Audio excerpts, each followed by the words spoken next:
Muy buenos días, feliz domingo, les saluda Margarita Oropesa. Bienvenidos a otra emisión de Abriendo Puertas, con las entrevistas que usted quiere ver y en la mesa de análisis un tema de interés para todos.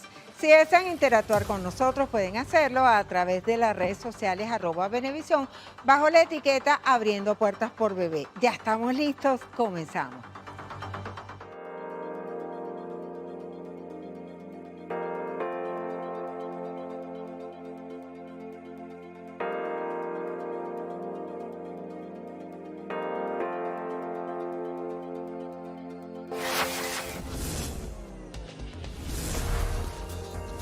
Abriendo Puertas. Nuestro invitado en el día de hoy es Jorge Roy, expresidente de Fede Cámaras y miembro del Consejo de Administración de la OIT. Bienvenido, muchísimas gracias por estar acá en Abriendo Puertas. Muchas gracias. Adelante, Margarita. por favor. Jorge Roy nació en Caracas, ingeniero industrial, egresado de la Universidad Católica Andrés Bello. Fue presidente de la Cámara de Industriales y Mineros de Guayana. De hecho, su vida gremial ha transcurrido en buena parte en esa región del país. Director de Conindustria, diputado ante el Congreso de la República 1994-1999, presidente de Fedecámaras 2013-2015, miembro del Consejo de Administración de la Organización Internacional del Trabajo, OIT. Comienza el año 2024, un año cargado de expectativas tanto políticas como económicas, un año de incertidumbre para la mayoría de los venezolanos y de certezas para otros. Vamos a comenzar con economía. El país entero está esperando para este año un incremento salarial. Ya van 2 años que no se ha producido un ajuste en el salario de los venezolanos. Pero antes de su respuesta, vamos a ver, en esa misma silla en la que usted está sentado, tuvimos al diputado Jesús Faría, presidente de la Comisión de Economía y Finanzas de la Asamblea Nacional. Y esto fue lo que nos dijo sobre este tema. Nosotros en el año 2023 pudimos registrar un incremento de los ingresos y también un incremento del salario mínimo. Y se han dado ingresos adicionales. Ahora, van a ser incrementos sustanciales, van a ser incrementos importantes y van a depender de tres factores. En primer lugar, el desempeño de la industria petrolera. Y en segundo lugar, el tema de la inflación. Y un tercero, que es el crecimiento de la economía que nos permite generar ingresos y con esos ingresos pagar los salarios. De hecho, en los primeros días de enero vimos manifestaciones en la calle de maestros y algunos sindicatos exigiendo un aumento salarial. Tiene la palabra. Primero que nada, muchísimas gracias Gracias por invitarme a tu programa y felicitaciones por el éxito que está teniendo. Un honor de verdad estar contigo. Mira, el año pasado, justo antes del 1 de mayo, yo había estado en las reuniones donde Fedecámaras, los trabajadores y el gobierno nos estamos reuniendo para definir cómo iba a ser el aumento salarial. Y a mí se me ocurrió predecir, le pido excusas al país, que iba a haber aumento salarial. Yo me equivoqué y lo reconozco, era la información que tenía. Pero que Farías se equivoque el año siguiente es mucho más grave que la mía, porque ya el año ocurrió y no es verdad que hubo aumento salarial. O sea, Farías está en ese sentido equivocado. Lo que hubo son unos pequeños incrementos de los bonos que para nada resolvieron la situación de los trabajadores y por eso es que las protestas que tú bien acertadamente señalas están ocurriendo este año. Yo creo que la pregunta aquí, Margarita, es si va a haber aumento salarial este año. Yo diría que sí, me vuelvo a arriesgar a equivocarme. Pero la pregunta más importante es cuánto y cómo se hace. El cuánto es complicado porque se necesita una cantidad de factores de saber cuánto es la inflación. De nada sirve para nada aumentarle al trabajador hoy una cantidad importante si la inflación se lo está comiendo. ¿Cuántos empleados públicos hay? ¿Cuál va a ser el costo de la canasta básica? Yo creo que se necesitan muchos indicadores para saber cuál debería ser el oportuno y el correcto aumento salarial. Mientras esto se hace, la gente no puede esperar. Y la verdad es que va a haber que dar algún aumento y el presidente, que es el único autorizado para dar este aumento salarial, se comunicará en los próximos días al país cuando él lo determine conveniente. Sigue siendo un interrogante, creemos los empresarios que hace falta. Hace rato que los empresarios privados aumentamos el salario mínimo, nadie en el sector privado gana el salario mínimo, y nos gustaría aumentar más si las condiciones de trabajo fueran diferentes y si tuviéramos una ley del trabajo diferente. Pero por los momentos lo que les puedo decir es que yo tengo altas expectativas de que este año haya aumento salarial para los trabajadores. Y de que este año no se va a equivocar. Espero, tengo todo un año, tengo 12 meses para no equivocarme. ¿Cómo marcha el diálogo social entre trabajadores y empleadores bajo el paraguas de la Organización Internacional del Trabajo? Usted que es miembro del Consejo de Administración. ¿Cómo marcha eso? Eso ha sido una iniciativa maravillosa, Margarita, porque este país no tiene mucha profundización de lo que es el diálogo social. Hubo escasos experimentos aislados. El pacto de punto fijo, que se reunieron trabajadores en el pacto de emprendimiento obrero laboral de trabajadores y empleadores. Después hubo algunos intentos del pacto social con Lucinchi, pero la verdad es que este país no tiene conciencia de lo que es el verdadero diálogo social. Y tengo que reconocerle que este gobierno, un poco empujado por la OIT y un poco promovido por las circunstancias de una queja que Fedecámaras mantiene en Ginebra, ha cedido y ha dado un espacio para que se celebre este foro de diálogo social que ya va para su cuarta edición. Y va a ser los primeros días de febrero, o sea, lo estoy comunicando por primera vez, ya tenemos una fecha fija. El 1 y el 2 de febrero se va a realizar la nueva edición del Pacto de Diálogo Social en Venezuela con la presencia de la OIT, con la presencia del gobierno, con la presencia de los trabajadores y la presencia de Fedecámaras y Fedindustria. Ahí estamos discutiendo diversas materias. Una es el aumento salarial, pero también discutimos lo que es la libertad sindical, que no me sigas persiguiendo a trabajadores y no me sigas persiguiendo a empresarios. Creo que ahí ha habido un gran logro, sobre todo tú no ves empresarios presos. Todavía hay unos trabajadores que están en circunstancias complejas y que se están resolviendo. Estamos también discutiendo que no haya expropiaciones de tierra y hemos visto que eso ha parado. Entonces yo creo que hay algo que mostrar al país de que ese diálogo social está funcionando y yo hago todos mis votos, Margarita, para que esas mesas que tanto esfuerzo han logrado, han tardado, las sigamos manteniendo como una instancia de comunicación entre el gobierno, empresarios y los trabajadores. Algunos economistas, como Asdrúbal Oliveros, han señalado que este año el crecimiento económico se va a situar en 9.7%. El gobierno habla de 2 dígitos. A su juicio, ¿cuál es la realidad? Bueno, suelo creer mucho más en Asdrúbal Oliveros que en el gobierno, yo. Me parece que es una fuente confiable. El gobierno siempre anuncia unas cifras un poco opacas. Si algo ha caracterizado a este gobierno es que uno no tiene cifras absolutamente ni de inflación, ni de desempleo, ni de empleados públicos. Entonces este gobierno es bastante oscuro con sus cifras. Prefiero creerle a Asdrúbal Oliveros. Pero quizás mi comentario sería que a mí no me interesa tanto cuánto es el crecimiento del Producto Interno Bruto como es la calidad del Producto Interno Bruto, cómo se distribuye. Que tengamos 9% más ricos los venezolanos, eso está llegando abajo, está llegando a la población, eso se traduce en mejores salarios, se traduce en mejores oportunidades, se traduce en inversión extranjera. Entonces la cifra gruesa de que tengamos un 9% de crecimiento a mí no me dice tanto. De hecho, Margarita, cuando a Carlos Andrés Pérez se le dio el golpe de Estado, el país estaba creciendo en 10%. O sea que no miremos la cifra sola de crecimiento, miremos si esa calidad del crecimiento tiene una distribución adecuada y está llegando a quien tiene que llegar, son a las clases más vulnerables. El presidente Maduro y voceros del gobierno siempre insisten en que la crisis económica es derivada de las sanciones. ¿Usted piensa igual? Yo pienso que las sanciones han afectado profundamente la crisis. Yo no creo en estos momentos en las sanciones, pero evidentemente no son la causa de todos nuestros problemas. La causa de nuestros problemas han sido unas políticas erróneas, equivocadas en materia económica, en materia social. El gobierno, y especialmente en su primera etapa con el presidente Chávez, tuvo un gobierno desde el punto de vista económico desastroso. Creo que si tú vigilas hoy y ves lo que está pasando, no tiene nada que ver con las políticas que nos comunicaron cuando estaba Chávez en el poder. En estos momentos no hay esos controles de precios estrictos, a Dios gracias, no hay en estos momentos la persecución a los empresarios. Yo creo que hay muchas cosas positivas que han ocurrido, pero lo cierto es que si tú me apuras mucho, honestamente creo que en este momento el gobierno tiene una mejor relación con sus empresarios, con sus trabajadores que hace unos años. Y yo eso lo tengo que reconocer.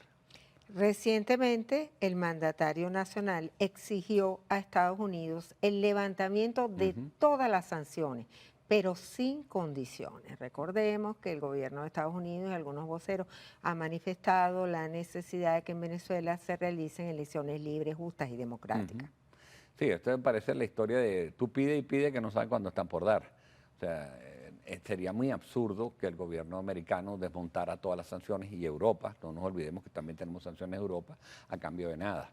Entonces esas peticiones son un poco irrelevantes. Yo creo que tú tienes que dar algo y el gobierno tiene que dar algo, unas elecciones competitivas, que es lo que le interesa a la oposición, y a cambio de eso los Estados Unidos y los que son los sancionadores deberían ir desmontando poco a poco las sanciones. Eso está ocurriendo. Yo repito, no creo hoy en día en las sanciones, pero tampoco creo que el desmantelamiento absoluto a cambio de nada vaya a ocurrir. Entonces está ocurriendo, estamos viendo cómo en estos momentos las compañías petroleras están teniendo una mejor margen para desenvolverse, estamos viendo cómo se empiezan a mover un poco las transacciones financieras internacionales, pero yo creo que va a ser un proceso de dando y no un proceso de tú me quitas todo y yo no hago nada.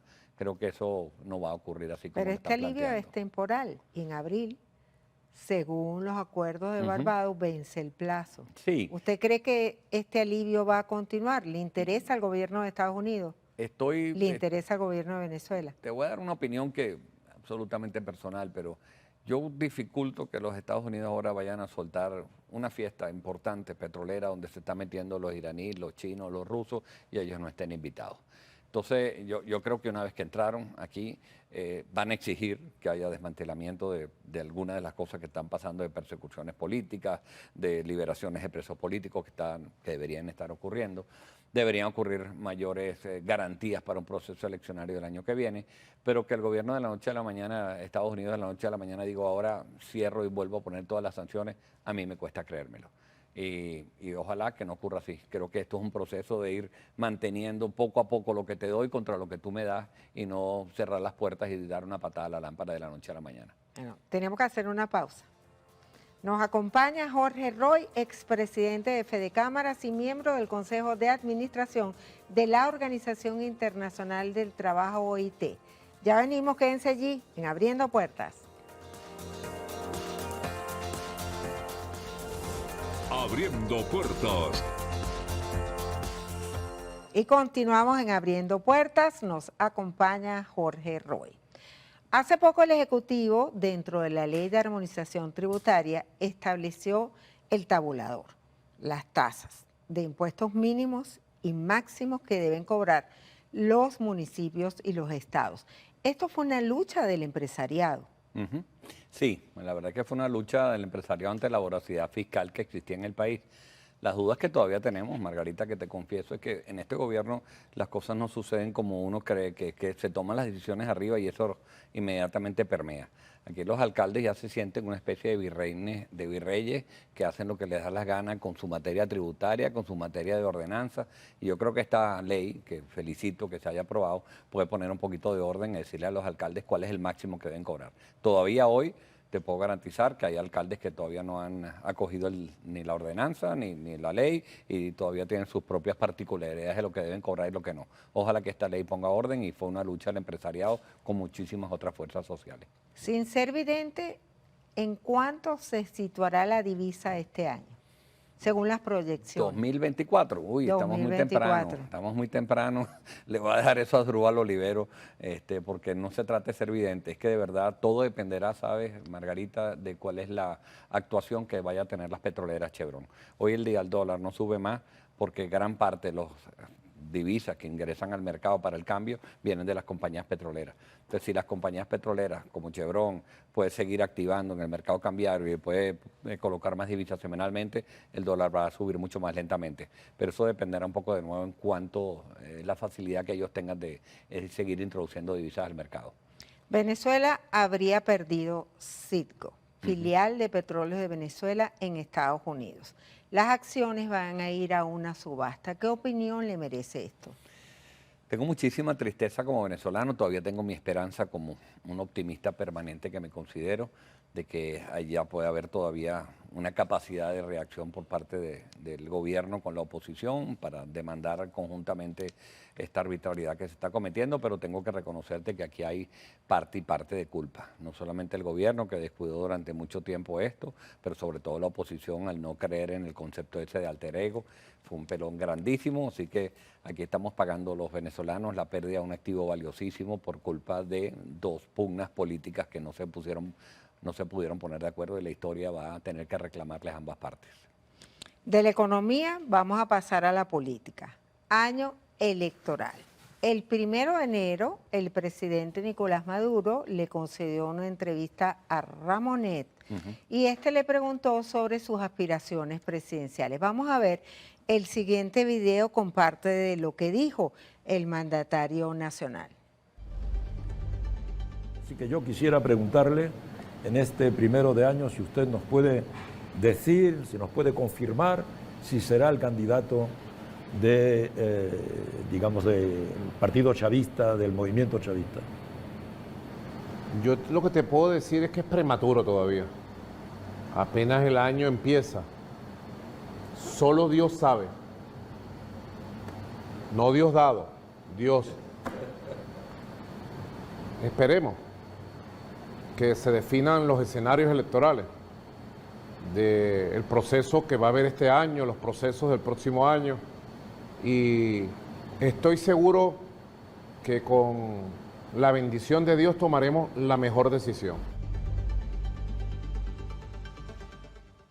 Solo Dios lo sabe. ¿Va o no va?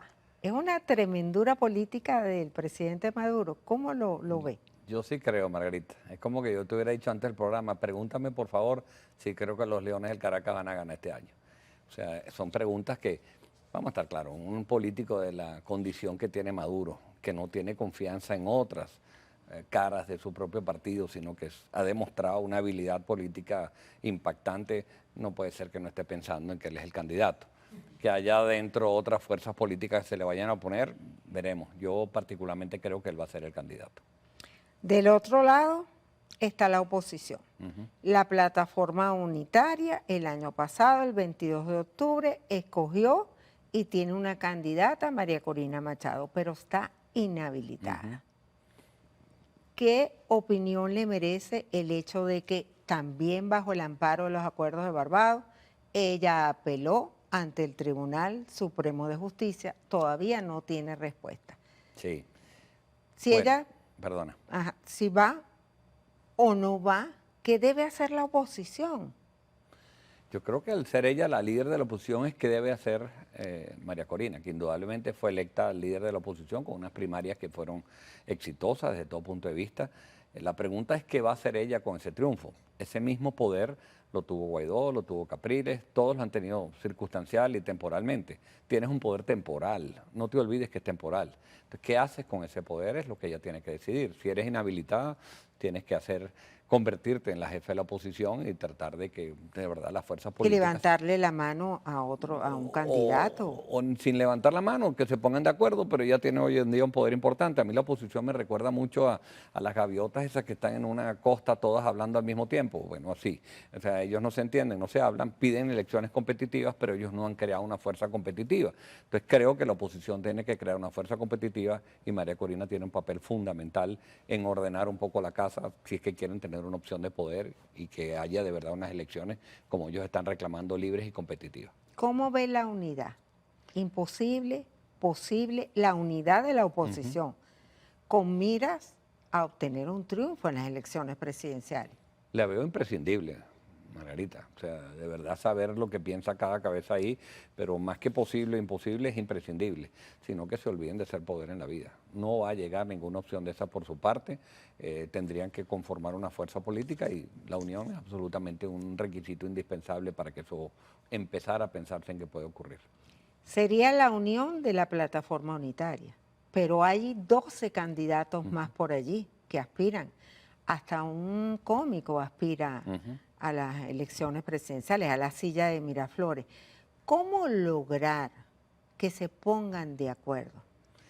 Yo creo en la economía del voto. Al final, poner a los 12 acuerdos no va a ser posible. Los que tienen que ponerse de acuerdo son los que de verdad tienen voto. A mí que participe un señor, siempre los hubo en todas las elecciones, uno que recorría el país con un burrito, ¿te acuerdas? Bueno, ponerse de acuerdo con él sería deseable, pero no es lo más importante. Lo más importante son las fuerzas políticas que tienen de verdad gestiones de poder, que tienen municipios, que tienen alcaldía, que tienen seguidores, que tienen votantes. Y bueno, si ellos se logran poner de acuerdo, los demás sería deseable. Pero ponernos todos de acuerdo es muy complicado en este país y más en este planeta, ¿no? Ojalá que los que tienen poder de decisión se pongan de acuerdo, que es lo que uno está esperando que ocurra. Ahora, Voluntad Popular, Primero Justicia y otros partidos políticos, pero sobre todo Voluntad Popular le exigió al presidente Maduro de una vez definir la fecha de las elecciones presidenciales. Las otras organizaciones al Consejo Nacional Electoral. ¿Usted no cree que los venezolanos ya deberían saber el día exacto de la elección presidencial? Absolutamente, Margarita. Este país es una incertidumbre completa. Cuando tú comenzabas el programa y decías que es el año de incertidumbre, de certezas para otros, la verdad es que las certezas para quién, porque yo lo que veo es un año absolutamente incertidumbre. Incertidumbre política, porque no se sabe cómo van a ser las elecciones. Incertidumbre económica, porque depende mucho del proceso electoral, de cómo se estén dando las condiciones. Incertidumbre social, no sabe si nos va a alcanzar el dinero, si vienen inversiones para que la gente viva mejor. Entonces yo te diría, como resumen, que este es un año absolutamente incertidumbre y una de las principales que puede resolver eso es saber cuándo los venezolanos tenemos que dirimir nuestras diferencias por la vía en la que yo creo que es la vía del voto y la vía de las elecciones. Ojalá que cuanto antes tengamos esa fecha definida. Y hacer las elecciones presidenciales este año tal como se acordó en Barbados. Absolutamente. Y las otras elecciones para el 2025, 2025, porque por ahí ya hay algunos voceros que dicen no, que si en el 2025 se van a hacer las presidenciales también. No, yo creo que en eso va a cumplir el gobierno, va a haber presidenciales este año y dejaríamos las parlamentarias, gobernaciones y alcaldías para el 2025. Quisiera que me defina en una sola palabra, ¿cómo será el panorama de Venezuela en lo económico? Una sola palabra. Mejor. Lo político. Confuso. Lo social. Complicado. ¿Cómo visualiza las elecciones presidenciales de este año? ¿Competitivas, transparentes, con igualdad de oportunidades? ¿Tengo más de una palabra ahí? Sí, sí. Ya terminamos el ping-pong. Visualizo unas elecciones sin todas las garantías electorales. No somos Finlandia ni lo vamos a hacer. Vamos a tener unas elecciones a las que debemos competir todos los que estemos interesados en que este proceso ocurra, pero sin todas las garantías que uno esperaría que fuera un proceso totalmente transparente. No lo veo que eso vaya a ocurrir así, pero creo que la oposición debería medirse en cualquiera de las condiciones. ¿Y cómo lograr la participación? Bueno, yo creo que la gente está, estas demostraciones que hemos tenido de las primarias demuestra que la gente está de alguna manera queriéndose expresar. Oye, con una campaña motivadora, con que tuvieras que de verdad hay elecciones competitivas en que hay dos fuerzas que se están midiendo y la que sea de tu preferencia te puedes pronunciar, yo creo que eso daría un ánimo al país para que la gente saliera a votar. Una última pregunta. ¿Qué esperan los empresarios del gobierno? Sinceridad y confianza. Creo que nos estamos conociendo y nos estamos acercando. Los empresarios estamos haciendo lo que nos toca, los políticos deben hacer lo que les toca. Esa lección ya la aprendimos, Margarita. Hoy estamos sentados en una mesa de negociaciones económicas, de diálogo social, trabajando por los salarios, por las mejores condiciones económicas. El sector político tiene que hacer su parte. No nos pidan a los empresarios que hagamos la tarea que otro no está haciendo. Entonces, lo que le pedimos al gobierno es reconocimiento, confianza y respeto mutuo, que es lo que estamos haciendo. ¿Y cómo podría calificar las relaciones en este momento del 1 al 20? Del 1 al 20, 11. Bueno, ya pasamos. falta camino por Pero como recorrer. dice por ahí, 10 es nota y lo demás es lujo, así que 11 ya vamos mejor. Muchísimas gracias por estar aquí en Abriendo Puertas. Nos acompañó Jorge Roy, expresidente de Fedecámaras, miembro del Consejo de Administración de la Organización Internacional del Trabajo. Tenemos que estar muy pendientes de estas reuniones que prometen. Y a ustedes, quédense allí porque en la próxima parte, en la mesa de análisis, estaremos tocando un tema que afecta a todos los venezolanos en este momento, el COVID. Ya venimos, Abriendo Puertas. Abriendo puertas. Se llama virola y es la nueva variante de la coronavirus. Fue detectada por primera vez el año pasado en julio en Europa y el Medio Oriente. China y Estados Unidos tienen muchos casos y ya está entre nosotros. En la mesa de análisis colocaremos la lupa en este tema para ofrecerles orientación, información y cuál es la verdadera situación en Venezuela. Y lo hacemos con expertos en la materia. Nos acompaña la doctora María del Valle Guerrero, neumonólogo del Hospital Militar de Caracas, y el doctor Julio Castro, internista, infectólogo, profesor del Instituto de Medicina Tropical. Bienvenidos, gracias por estar aquí en Abriendo Puertas. El 5 de enero, el presidente de la Organización Mundial de la Salud, Tedros Adhanom, advirtió que las enfermedades respiratorias causadas por la COVID, la gripe y otros patógenos han aumentado en muchos países a finales del 2023 y principios del 2024. Por otra parte, el Ministerio de Salud desmintió un repunte de COVID, pero la Academia Nacional de la Medicina advierte sobre un aumento de enfermedades respiratorias. ¿Cuál es la situación de Venezuela en estos momentos? Doctora Guerrero, las damas primero, Julio. Por supuesto. Bueno, muchas gracias, Margarita, por estar nosotros acá y darle información al pueblo venezolano, porque yo creo que eso es lo más importante. La patología respiratoria es una de las patologías más prevalentes en nuestras emergencias, no solamente en este momento histórico, sino pues ha sido lo más relevante que nosotros tenemos.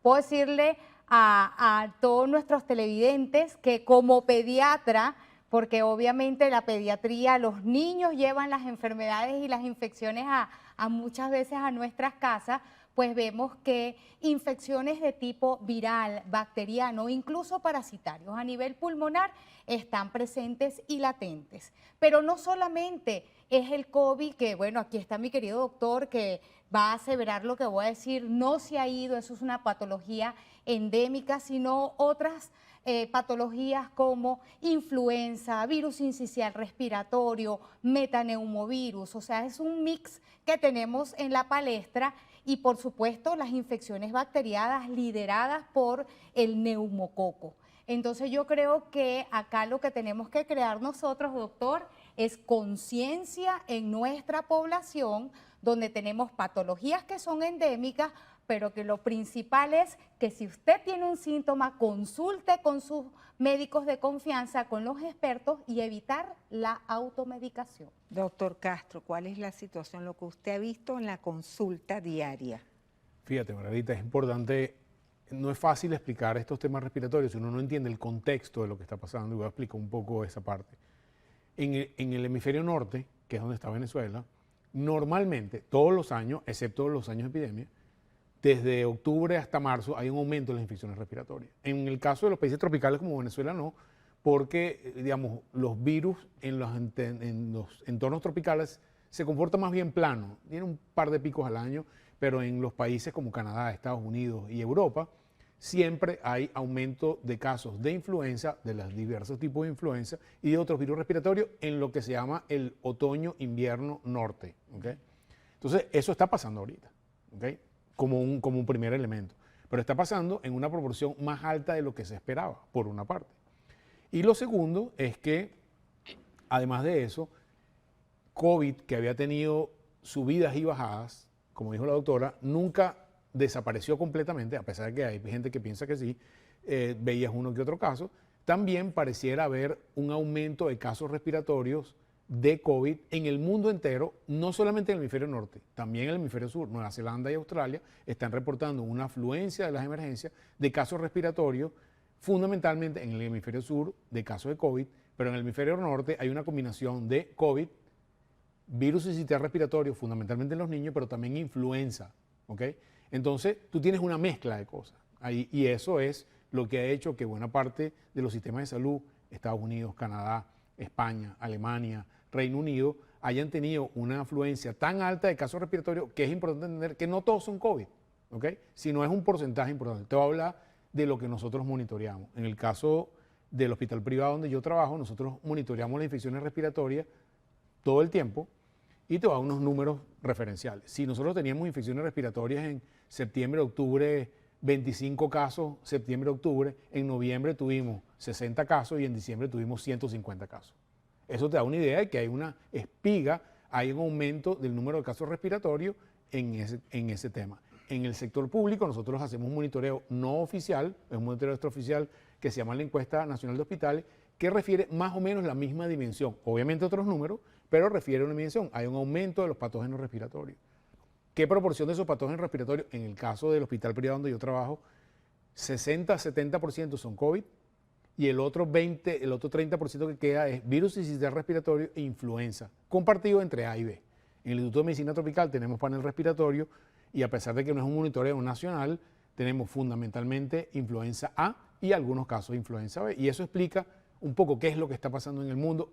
Repito, no es solamente COVID y ojo, no es solamente pirola. Tenemos que bajarle 2 al tema de pirola. ¿Okay? ¿Por qué? Porque bueno, así como antes era Omicron, antes era Delta, antes era Beta, ahora es pirola. Eso no cambia la situación de la precaución y de las medidas que uno tiene que tomar en patógenos respiratorios, porque gracias a Dios las medidas que funcionan para influenza también funcionan para COVID.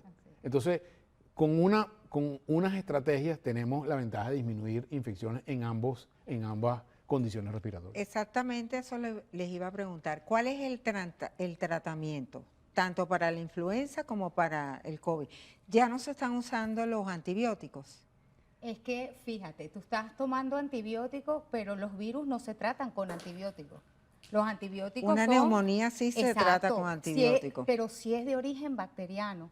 Y justamente, me imagino que ahora que tome la palabra el doctor, nosotros tenemos que ir en pro de disminuir la resistencia bacteriana. Y cuando tú decías no te trates, era parte de lo que yo te quería rescatar. Muchachos, no se automediquen, porque usted no sabe realmente qué es lo que tiene. Como dice el doctor, nosotros podemos indicar un panel viral y poder decir si hay influenza, si hay un COVID, ¿ok?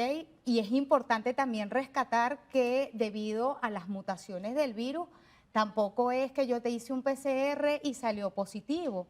Entonces hay PCR para influenza, hay PCR para las otras patologías respiratorias, pero es muy importante la presencia del clínico, del médico, que te examine, porque una vez que nosotros examinamos, podemos pedir exámenes o paraclínicos anexos como es una rayos X de tórax, como es una hematología, una velocidad, una proteína C, que dada la experiencia adquirida, nosotros podemos decir, mira, esta característica me da para una patología viral, bacteriana, pero no te automediques. Porque ese es el problema. ¿Qué tengo en la casa? ¿Qué me mandó? ¿Qué te mandaron a ti? ¿Qué pasó con el compadre? Entonces, la idea es nosotros poder hacer un examen clínico completo para poder hacer un diagnóstico eficiente, eficaz y que el tratamiento sea suficiente. Habría que hacer, en principio, para descartar la prueba, para descartar COVID y saber que estamos en presencia de una influenza o una gripe normal. Fíjate, es importante, porque es importante hacer la diferenciación, porque para influenza hay pacientes que requieren tratamiento, que es con un antiviral específico contra influenza, que no es el mismo antiviral que se usa en algunos sitios contra COVID. Son completamente diferentes y uno no los puede intercambiar. Entonces, ¿quiénes requieren tratamiento? Tanto para influenza como para COVID. Si es una persona de 30 años sana, atlética, probablemente no necesita ningún tratamiento. Se trata como una gripe en su casa, reposo y ya está. Pero si es una persona que tiene 70 años, tiene insuficiencia cardíaca, es diabético, está tomando esteroides, ese paciente sí requiere tratamiento específico contra el virus que tiene. Y eso solamente lo puede hacer el médico, bajo un examen clínico. No es que, mira, me lo mandaron por teléfono, porque por teléfono yo no puedo diferenciar COVID de influenza. Se parecen mucho. Malestar general, tiene fiebre, tiene síntomas respiratorios. Entonces, lo ideal... Ojo, sabemos que no es fácil, no en todos los sitios hay disponibilidad de hacer el panel respiratorio diferenciado uno de otro, pero la recomendación es que el médico sea quien indique el tratamiento, porque hay unos pacientes que sí requieren tratamiento, la mayoría no requieren tratamiento, pero tratamiento específico. Lo que es importante, ya lo dijo la doctora y lo quiero recalcar, no antibióticos. Virus es una cosa, bacterias es otra. Inclusive, ¿cuándo hay que usar antibióticos? Porque hay pacientes que con influenza empiezas con virus y al día 8 vuelve a tener fiebre y a hoy sí tiene una neumonía por Sí, bacterias tiene y una ahí sí neumonía. requiere antibióticos. Pero ese juicio tiene que hacerlo un médico examinando al paciente. Eso es fundamental. Vamos a hacer una pausa, pero quiero dejarles una pregunta en el aire para el próximo segmento. ¿La pirola te puede matar? Ya venimos en la mesa de análisis abriendo puertas. Abriendo puertas. Y continuamos en la mesa de análisis conversando sobre la pirola, la nueva variante de la coronavirus. Habíamos dejado una pregunta en el aire. Doctora Guerrero, doctor Castro, ¿la pirola te puede matar? Bueno, ¿Es tan grave como el COVID que tuvimos en el 2020? Yo creo que aquí tengo que rescatar algo que dijo mi doctor maestro, porque él es maestro de nosotros en el área de la infectología. Definitivamente cada paciente es individualizado.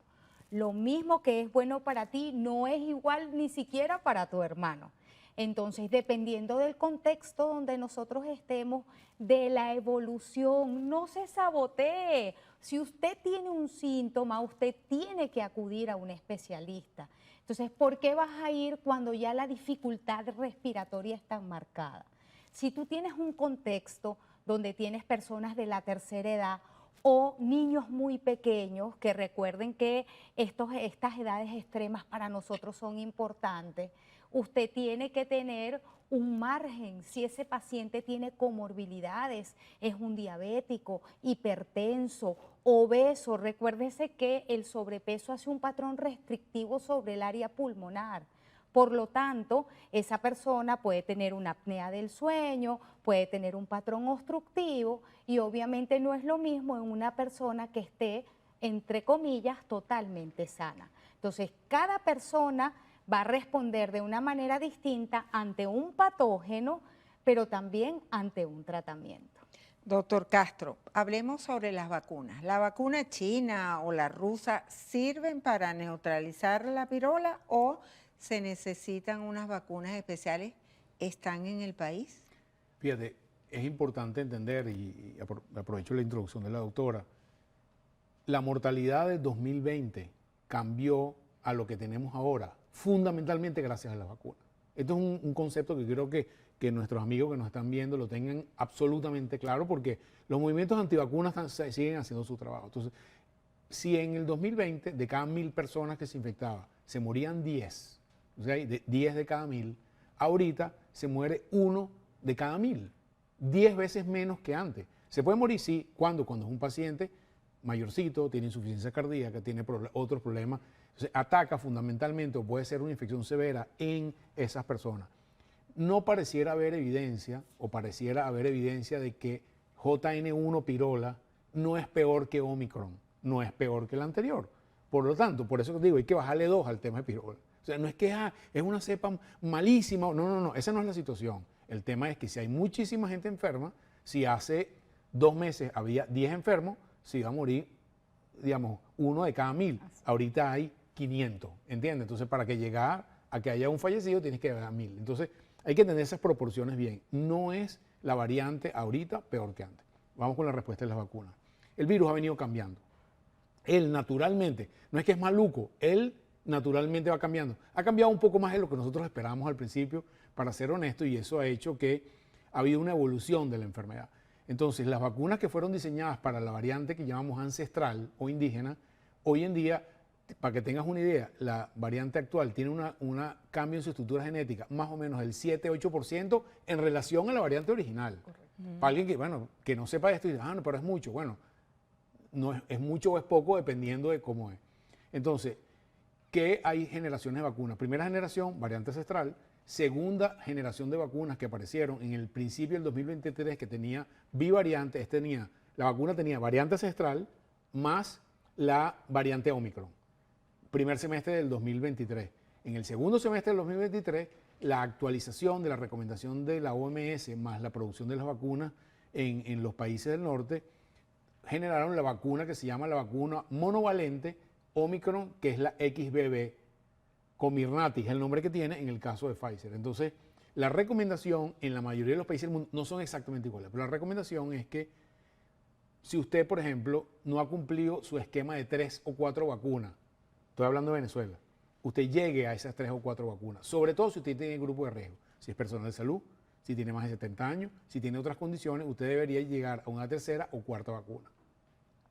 Y aquí puedes acudir a cualquier centro. Siguen habiendo los centros de vacunación. Y las hay. Las hay. Hay las vacunas, digamos, no es la misma intensidad que había antes, pero si usted va, lo vacunan. Y pregunten en su municipio, seguro va a encontrar un centro de vacunación. No es difícil encontrarlo. Entonces es importante llegar a ese punto. ¿Qué pasa con las nuevas variantes? La recomendación pareciera ser que tienen un año más de vacunación, o sea, más de un año de haberse vacunado. Lo ideal actualmente es que se vacune con la vacuna nueva, bien sea la combinada o bien sea la actualizada. ¿Qué pasa? En Venezuela hasta el momento no está disponible. ¿Okay? Esperamos que en los próximos meses, por diferentes vías, haya alguna disponibilidad. En este momento la producen Pfizer y Moderna, pero sabemos por lo que publican los chats científicos que es probable que salga alguna vacuna combinada, bien sea de Sinopharm o bien sea... ¿Combinada es que sirve para la gripe y sirve...? No, combinada de variante ancestral con nueva variante, es decir, Omicron, perfecto. que es la última que tenemos. Okay. Ojalá se está trabajando sobre vacunas que llaman polivalentes, es decir, una vacuna que tenga variante ancestral, va Omicron, idealmente pirola, pero va a pasar tiempo para eso. Creo que uno de los desarrollos más importantes de vacunas es que no tenga que ser inyectada. Ya hay trabajos de investigación con vacunas inhaladas y parecen ser muy buenas, parecen ser muy efectivas. Entonces creo que vamos a ver en el próximo año desarrollos de vacunas que probablemente nos van a poner en una mejor situación de la que estamos hasta ahora, y la recomendación es que la gente actualice. ¿Qué pasa? Hay gente, un amigo me preguntaba ayer, mira Julio, tengo que viajar a ponerme la vacuna. No tiene sentido que viajes solamente para ponerte la vacuna. Si tú vas a viajar por otra razón, aproveche vacunarte, sobre todo en los próximos meses. Porque, bueno, viajar hoy en día, digamos, requiere un costo, no importa en el país que esté. Entonces, ahora, eres una persona de alto riesgo, tienes un trasplante renal, por ejemplo. Mira, si es un trasplante renal, yo pensaría, si tú tienes las posibilidades de poder vacunarte, vacúnate. Si tienes un paciente que recibe esteroides, pues tienes una enfermedad inmunológica. Estás en una quimioterapia muy severa porque tienes un cáncer que te inmunodeprime mucho. Esos pacientes de muy alto riesgo, yo lo pensaría. Pero en población general, si usted tiene 30 años, 10 años, no vaya a salir como loco a comprar un ticket para irse a vacunar a México. Además, en América Latina casi no hay ningún sitio. Que yo sepa, México, Panamá están entrando ahorita y probablemente algo de Colombia. Pero el resto de los países de América Latina tampoco tienen vacunas actualizadas. ¿Cuánto tiempo dura el virus y cuándo deja de ser contagioso? Fíjate que quería también acotar algo de lo que dijo el doctor. Es importante que nosotros nos preocupamos mucho por las vacunas en los niños, pero el adulto también se vacuna. Entonces, hemos hablado de influenza y hay vacuna antiinfluenza. Entonces, el adulto se olvida que tiene que vacunarse. Y nosotros colocamos acá en Venezuela la vacuna antiinfluenza anualmente. La vacuna de neumococo también la colocamos. Tenemos la colocación para los niños y tenemos colocación para personas de alto riesgo, que es la vacuna Neumo 23 valente. Entonces es importante que si estamos hablando de las patologías respiratorias, están las vacunas para COVID, pero también están las vacunas para otras patologías que tenemos nosotros en el tapete. Y de esa manera reforzamos el sistema inmunológico y todo el mundo nos pregunta, ¿cómo reforzarlo? Bueno, su buena alimentación.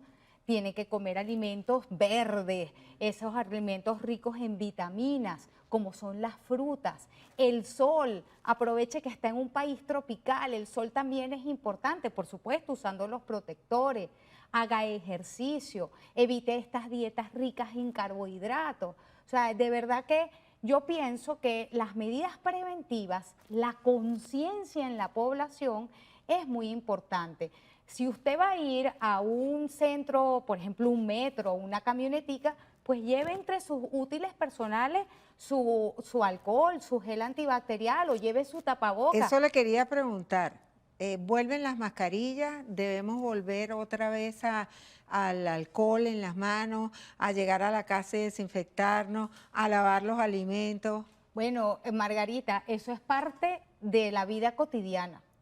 No solamente el COVID, sino patologías que te crean, digamos, acciones sobre la parte gastrointestinal, lavado de manos desde los chiquiticos.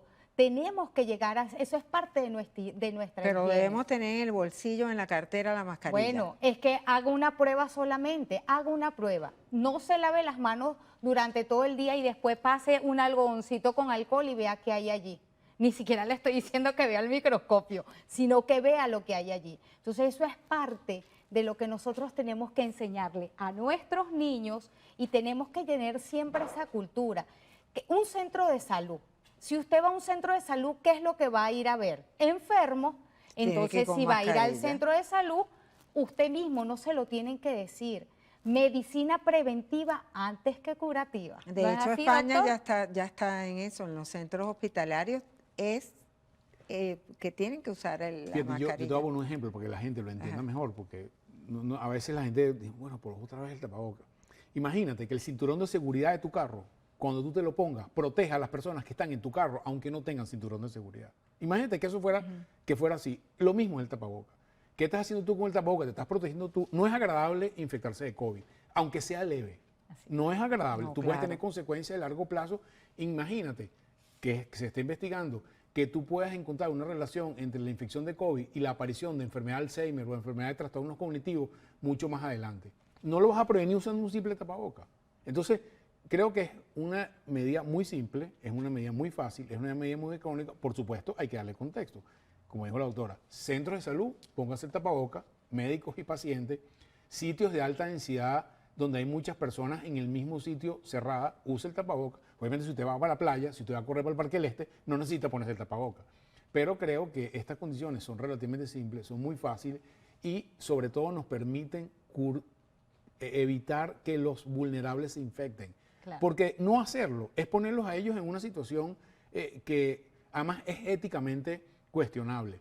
No vamos a usar tapabocas, eso significa que los viejitos no nos importan o que los niñitos pequeños no nos importan. Entonces creo que es algo que tenemos que ver De desde una perspectiva conciencia. más de conciencia que de punibilidad. Es decir, pero es que ese doctor Castro, qué necedad, no es un tema de necedad, es un tema de que tenemos que proteger a esas personas, porque probablemente una persona sana, joven, no le va a pasar nada, pero al abuelito que está en la casa sí termina hospitalizado y puede ser complicado. Entonces, creo que es algo que, como de conciencia ciudadana general, y no le estamos pidiendo a la gente que haga un esfuerzo particularmente importante. Además, importantísimo, Margarita, para esas mamás, esos cuidadores que están en casa, si tu hijo está enfermo, no lo mandes al colegio, porque él puede ser un caldo de cultivo para sus otros compañeritos y para ese abuelito que es un cuidador. Entonces, yo creo que es importante que si entre todos hacemos un buen trabajo, decía alguna compañera de nosotros en Venevisión, yo crecí con eso, qué fácil es ser un buen ciudadano.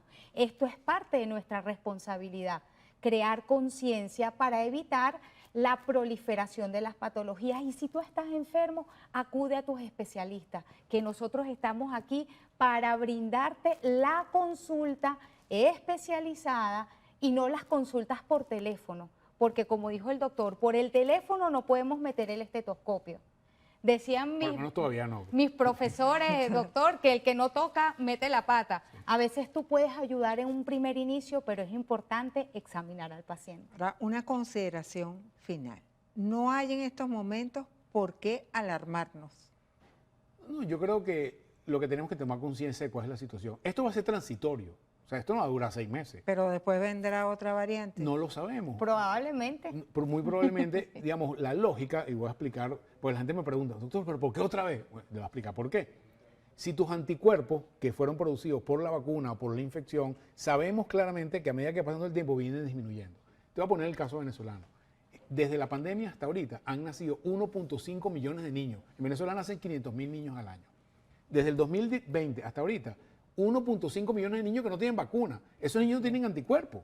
Entonces, hay una serie de situaciones epidemiológicas del tema del anticuerpo que todavía estamos entendiendo que nos dicen, mira, es probable que haya un brote anual o 2 brotes anuales por un par de años más hasta que consigan una vacuna definitiva y que evite la transmisión. Pero eso quizás nos falta un poco para eso. Son virus, los virus mutan. Entonces lo importante es que nosotros, vuelvo y les repito, hagamos medicina preventiva.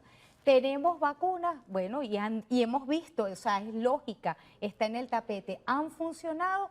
vamos a vacunarlos, pero siempre de la manito de tu médico de confianza, que bueno, estamos allí para orientar, para servir y por supuesto para curar. Muchísimas gracias a los doctores Julio Castro, María del Valle Guerrero por estar aquí en Abriendo Puertas y ayudarnos un poco a entender este tema. Ustedes, amigos, la invitación es para el próximo domingo a las 8 de la mañana, Abriendo Puertas por aquí por Venevisión. Los esperamos siempre. Abriendo puertas